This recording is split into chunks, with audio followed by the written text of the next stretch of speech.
you could describe a Dadaglobe drawing in like a sentence, what would it be? It's kind of an impossible task because all of the artists had such different responses to the prompt. So you get, on the one hand, drawings that have very mechanical imagery. Artists are really interested in the machine aesthetic, what they call the machine aesthetic. So you see these kinds of gears and machine parts and wheels and that kind of thing. But on the other hand, you see a real interest in science, in the natural world. So you have, a work that's a kind of collage of a floating fish. So you have something that's very mysterious on the one hand and something that's very precise on the other hand.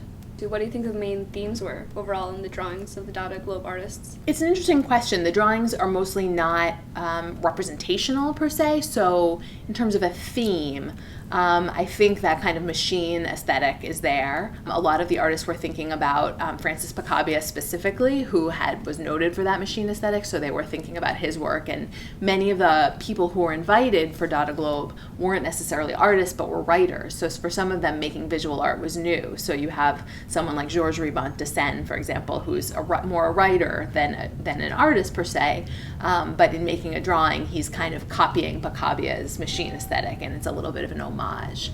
On the other hand, you have someone like Bargeld, who's an artist from Cologne, and he's making these very precise beetles that are marching in little rows. So you have this thematic almost of the military. They're almost like these little military beetles. But at the same time, his pen leaks, and he leaks it on purpose to create these little splotches that are disrupting the order. So you have this kind of contrast between order and a lack of order, between the machine and the natural world. You can see all of those ideas throughout these drawings. So what methods did they use to create these drawings? There's a range of artistic strategies or technical strategies. Some are, pen and ink drawings. Some have pencil underneath to be more precise. But collage was a major strategy for Dadaists. This idea of kind of cutting up the world into fragments, a world that had already been fragmented by war. So it's almost like embracing that fragmentation that had already happened through war and putting it forth, almost to own it more actively in their own work. So you see ink drawings, you see collage, you see photo montage. So you see, which is a kind of collage that also has photographic elements. Yeah, I think that sort of covers the range of techniques. So why do you think Picabia and Zara specifically wanted drawings and not paintings in their magazine? Right, so that would have been another practical consideration that, with Dadaglobe, artists are sending these works in envelopes in the mail. And I think when we see them framed up on the wall today, that's really easy to forget. But these were artists who were living in different places and who sometimes their mobility was restricted by the political boundaries following World War I. So they were sending these works of art, folding them up. Some of them still have, the creases from when they folded them up and put them in an envelope. So you can't really send a canvas quite as easily, especially at a moment like that.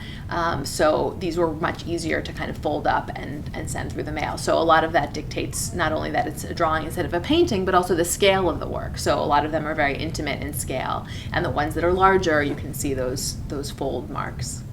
So was sending artwork through the mail something that artists were already working on and doing? Was that the norm? Well, it wasn't the norm, I would say. I think that it was a necessary means to an end in an age where travel was not the same as it is today, and certainly they couldn't just send a JPEG through email. But I think even more significantly, it was that sending art through the mail at the moment of Dada that actually influenced artists later. So you have in the 60s and 70s a whole generation of artists who are often referred to as neo-Dada artists because they took up the ideas of Dada, who were really interested in mail art and kind of made whole practices devoted to the idea of communicating by sending art through the mail.